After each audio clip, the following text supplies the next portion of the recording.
మాజీ సీఎం కూతురు తెలంగాణ జాతిపిత అని చెప్పుకుంటున్న వ్యక్తి కూతురు బతుకమ్మకు బ్రాండ్ అంబాసిడర్ అని చెప్పుకుంటున్న ఆమె అసలు అన్నిటికి మించి కేసీఆర్ అనేటోడు జాతిపితనట. మరి జాతిపిత కూతురు లిక్కర్ స్కామ్లో 6 నెలలు అంటే లిక్కర్ స్కామ్ అంటే అందరికి తాగిపియాలా అనేది ఆమె. అంటే రాజకీయాలలో కొత్తలో వచ్చినప్పుడేమో లిక్కర్ అనేది ప్రొహిబిటెడ్ చేయాలి, అవాయిడ్ చేయాలి, అదే నా నినాదం, లిక్కర్ అనేది లేకుండా చేయాలి భారతదేశంలో అని చెప్పుకొచ్చింది.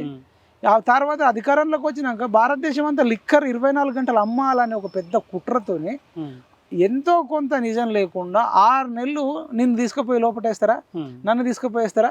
దట్టు కేసీఆర్ ఓడిపోయిన తర్వాత.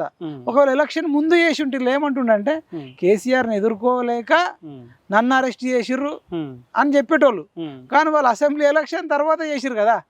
అంటే జాతిపిత కూతురు 6 నెలలు జైల్లో లిక్కర్ స్కామ్లు ఉందంటే అసలు కేసీఆర్ అనేటోడు ఇంకా రోడ్ల మీదకి రావద్దు. తెలంగాణ ప్రజలకు క్షమాపణ చెప్పాలి. నా కూతురు చాలా పెద్ద తప్పు చేసింది, నన్ను క్షమించండి అని అడగాలి.